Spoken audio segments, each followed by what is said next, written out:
Thanks so much for joining us. I'm Glenn Mills. It is time to go inside Utah politics. We do begin with Connor Boyack this morning. He is the president of Libertas Utah, here to discuss the legislative priorities of the organization. Connor, welcome back to the show. Good to have you. Thanks for having me, Glenn. Let's start off with a session overview. What are your thoughts as we enter into the final week? You know, it's always interesting with a 45-day legislative session. It goes so quick, and so many things that we wish would have happened didn't.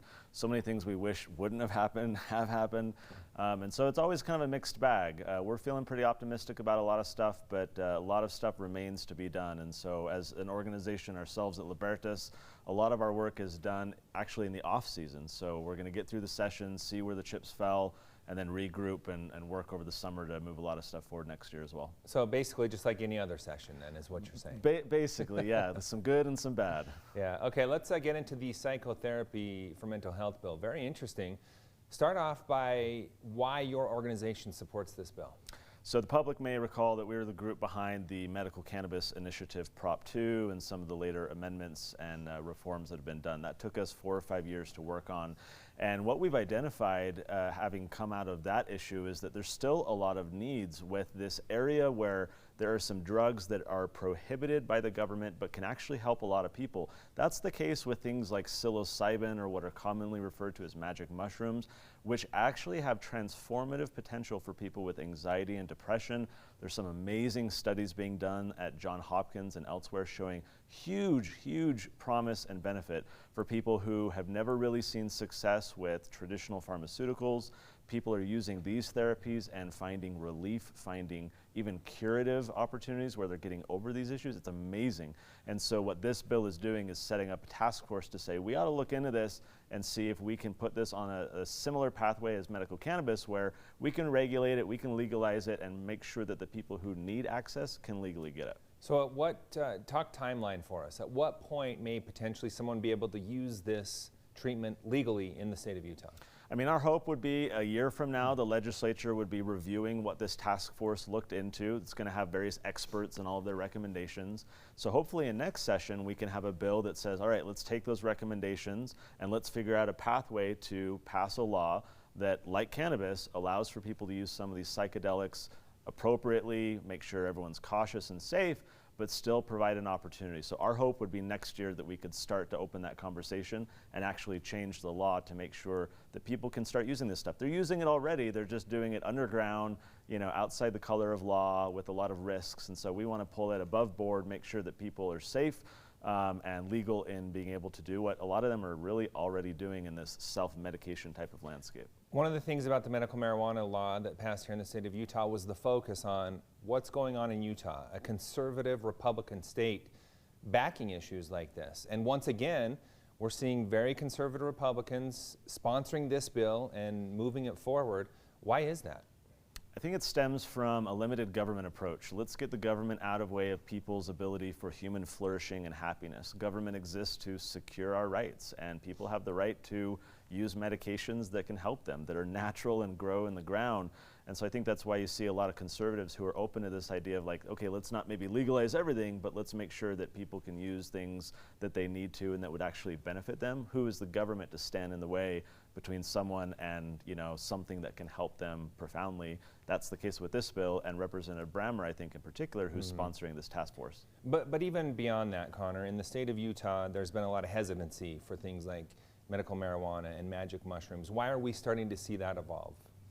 Well, one thing in particular is that the legislature really did not like when we did the Proposition 2 ballot initiative. Of course, not just for that topic, they generally don't like ballot initiatives. And so I think, in fact, Representative Brammer himself has said that on this bill, is that this is an opportunity for the legislature to get ahead of the public. There are initiatives on this psychedelic type of issue around the country, and we're only going to see more. When the public wants something, when it can help people, and the government's in the way, they're going to take the matter into their own hands. And so we've seen that argument be very persuasive to his colleagues this session, where it's like, hey guys, let's put our, get our arms around this, let's figure out a path forward before the public foists it on us like they did with cannabis. Another bill getting a lot of attention is the Hope Scholarship Bill, that is HB 331.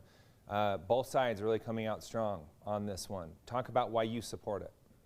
So yeah, this is an opportunity for the money to start funding students instead of systems. The money should not be used in education to prop up a system and without the focus being on the child. And there's a lot of children who are not being well served by the current system. Maybe they're being bullied, maybe they don't have a lot of therapy and tutoring and other options in the school that they're in. And so parents want other opportunities. They want choice. They want to see, are there other things that can be done for their children? This is a program that sets up a path where families can have more say in the matter rather than really only having one option. Or, people will say, we have school choice already. You can homeschool, you can go to private school. And that's nice if you can, finance that yourself. But we don't really have school choice for low-income people, for families that can't afford it and don't have the mobility if their kid's being bullied or if they're not being served. So this program starts to open it up. Let's dig into that a little more, though, because opponents are saying that this is for students that have the means to do it. Because if you look at a lot of the private schools, the tuition that would be offered in this bill does not match that. So therefore, they come to the conclusion that poor families would still not be able to take advantage of that. Yeah, I think that's a limited view for this reason. Right now, we don't have a very robust private school system in the state. There's just not a lot of schools like there are in other states. If this program were to be passed, if a marketplace were to be opened up for more families to have funding that they could go and figure out what to do, you would find a lot more new providers, new schools, just like we saw pandemic pods and all sorts of things during COVID. And so we've already heard from people who are interested in setting up private schools where the tuition would be the exact amount necessary.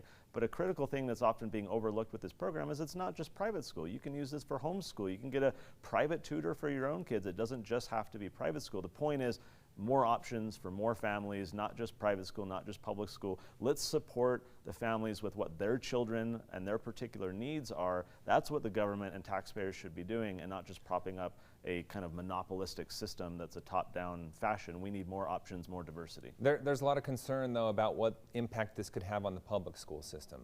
We'll get into more of that in a minute, but I also want to hit on what the governor has said.